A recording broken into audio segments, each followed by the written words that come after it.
5 kundan 1 oylikgacha bo'lgan belgiyskiy parodani ko'rishlaringiz mumkin.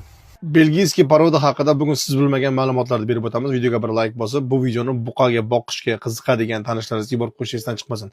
Kanalimizga obuna bo'lib qo'ying. Bundan ham yaxshi videolarni, bundan ham yaxshi buqalarni, otlarni, qo'ylarni, buzoqchalarni, tyolka, korova hammasini ko'rib borishingiz uchun obuna bo'lib qo'yishingiz shart. Davay, ketdik, videoni ko'ramiz. Endi tug'ilgan belgiyskiy parodaning buqachasi 50 kilogrammdan 75 kilogrammgacha bo'ladi. Tyolkasi 35 kilogrammdan 60 kilogrammgacha bo'ladi onajini. Katta buqalarda maksimalniy kilogramm 1 tonna 400 dan 1 tonna 900 gacha. O'ta bomba, bunaqasi menimcha bo'lmagan hali to'g'risi. G'unajinlarining sredniy vesi 800 kilogrammdan 1 tonna 300 gacha bo'lar ekan. Bu parodalarning vatani Belgiya, Fransiya, Niderlandiya, ya'ni Gollandiya hisoblanadi. Hozirgi kunda O'zbekistonda juda talabi kuchli buqalardan biri, lekin O'zbekistonga olib borish xarajatlari juda qimmat.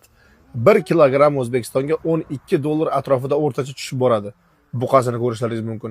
Mana shu buqani 2 tonnadan ziyod yoki ziyod emasligini kommentariyada yozib qoldiringlar. Mana maksimalniy tonna shunaqa bo'ladi. Figurani qaranglar.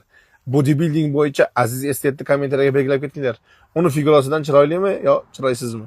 Go'sht berish protsenti o'tgan safar men 70% dan ko'p beradi degan paytda ishonmaysizlar. Statistika bo'yicha 70% dan 80% gacha go'sht berar ekan bu.